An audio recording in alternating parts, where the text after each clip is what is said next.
very exciting between Battered Woman Syndrome 1 through Battered Woman Syndrome 4 is the development of the field of trauma psychology, because we're really studying the impact of what trauma does to people if we're not dealing with it. If people who have been abused do not seek trauma supportive therapy, they're not going to heal. It doesn't matter how competent the therapist is about depression, about all kinds of other mental illnesses. Trauma has to be dealt with separately.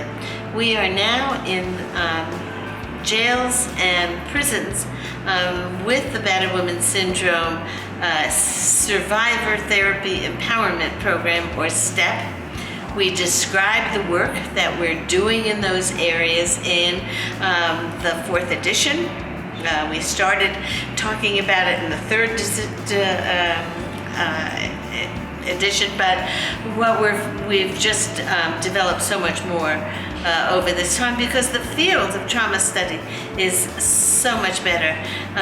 For example, in Florida, in our system of working with people who need services, mental health services, we are now adding trauma as an important part of that series. And we have a lot of that information in the 4th edition.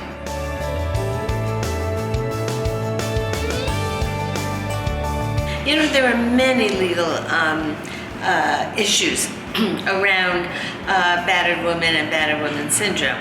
And I think one of the areas that has been so important has been looking at criminal law, family law, as I mentioned, and looking at how all of these intersect. So they intersect in trafficking. One of the areas is that we have been able to change the focus in sex trafficking to looking at now no longer calling these young women prostitutes, or young men prostitutes. We're now looking at them as survivors. And I think that has made an enormous difference. In the state of Florida, where I live and practice now, we are now not allowed to arrest minors for prostitution.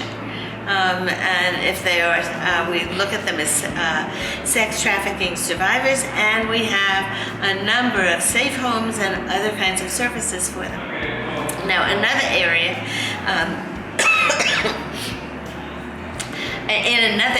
that we are looking at in my research lab is women who falsely confess to some kind of criminal activity, very often around the abuse of a child. And so the Innocence Project, which is a very important project in criminal law, looking at people who have falsely confessed, out of the 250 or 300 people that have been exonerated, there have been less than a handful of women.